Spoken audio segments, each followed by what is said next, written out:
শানির সঙ্গে মুন্নার যে রোমান্সও ছিল সেই রোমান্সটা কেমন লাগছে? একটা গান ছিল, খুবই ভালো লেগেছে, ওনাদের কেমিস্ট্রিটাও খুবই আউটস্ট্যান্ডিং ছিল।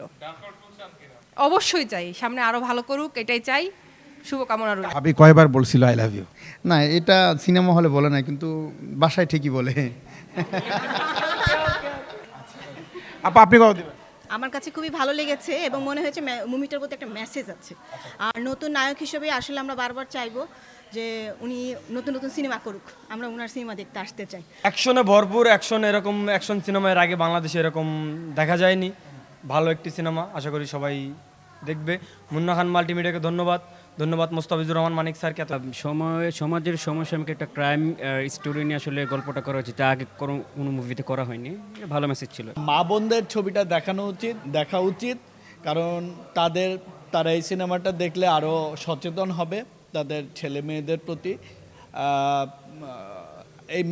এই মেসেজটা যদি তারা একসেপ্ট করে, আমি বলি বেশি সংখ্যক দর্শক যদি একসেপ্ট করে, তাহলে আমি খুশি হব। যদি আমি বস্তা পচা সিনেমা বানাইতাম তো অবশ্যই মানুষ আমাকে বলতো। অবশ্যই আপনারা যে রিভিউ পাইছেন এখন তাই অনেকেই আমাদের দর্শক সিরিয়ালে যারা ছিল পিছন থেকে বলছিল এটা একটা, এই গল্পটা দেশের একটা সম্পদ। সেটাই আমার কাছে অনেক গর্বের বিষয় মনে হয়েছে। ডার্ক ওয়ার্ল্ড 2 চান কিনা? আছে। ডার্ক ওয়ার্ল্ড 2 চান কিনা? হ্যাঁ চাই, এটা আমাদের মা বাবারা চাই, মানে আমাদের যাদের মেয়ে কন্যা সন্তান আছে, আমরা কন্যা সন্তানের পিতামাতারা এরকম ছবি চাই। শেষ পর্যন্ত ডার্ক ওয়ার্ল্ড 2 আসবে কিনা, কিন্তু অনেকে রিউমার করছেন যে ডার্ক ওয়ার্ল্ড 2 আসবে। আসলে সিনেমার সাথে মিশে থাকা আমার ইচ্ছা, সিনেমার সাথে থাকারই আমার ইচ্ছা আছে। যদি ডার্ক ওয়ার্ল্ডের ভালো রেসপন্স পায়, ডার্ক ওয়ার্ল্ড যদি মানুষ দেখে, ডার্ক ওয়ার্ল্ডের গল্প যদি পছন্দ হয়, তো অবশ্যই ডার্ক ওয়ার্ল্ড 2 আমি মুন্না খান বানাবো। আইনের মধ্যে টুইস্ট কেমন ছিল? খুবই ভালো ছিল, খুবই ভালো লেগেছে। শেষের আগে তো বুঝতে পারেন না কিছু? না, শেষের আগে কিছু বুঝতে পারিনি। এবং কেমন লাগছে? ভালো লেগেছে। নায়ককে কেমন লাগছে? উনি তো অনেক ভালো, মানে সিনেমার তো অনেক ভালো হয়েছে। কৌশানী উনি অনেক ভালো। 10-এর মধ্যে কত দিবা তুমি? 10। ঈদের মতো একটা উৎসবে আমরা এসেছি, সাকিব ভাইয়ের পাশাপাশি আমাদের ছবিটা রিলিজ হয়েছে, এতে আমরা খুশি এবং দর্শক যে অ্যাপ্রিসিয়েট করছে আপনারা, আমার মনে হয় যে তুফানের পরে এখন এই ছবিটার পজিশনে আছে।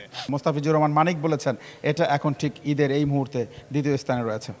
হ্যাঁ, এটা তো আমরা দ্বিতীয় স্থানে রয়েছে, এটা তো আমরা আলোচনা এবং সোশ্যাল মিডিয়ার মাধ্যমে আমরা দেখতে পাচ্ছি যে আমাদের সিনেমাটা দ্বিতীয় স্থানে রয়েছে।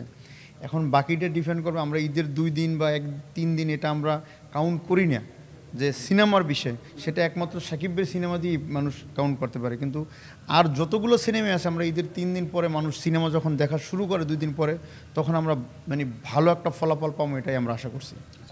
এটা আমাদের জন্য মেসেজ। আপনার কাছে কি মনে হয়েছে যে এই সিনেমাটা দর্শক লুফে নেবে?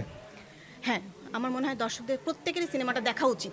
নতুন হিসেবে খুবই ভালো করেছে নতুন নায়ক। আমরা তো সবসময় মানে পুরানদের সবসময় কাজ দেখি, কিন্তু এই নতুন হিসেবে উনি খুবই ভালো করেছে। এরকম অ্যাকশন মুভি আমরা আরও চাই সামনে।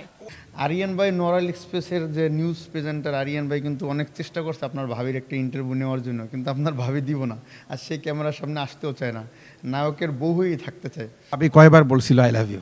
না, এটা সিনেমা হলে বলে না, কিন্তু বাসায় ঠিকই বলে।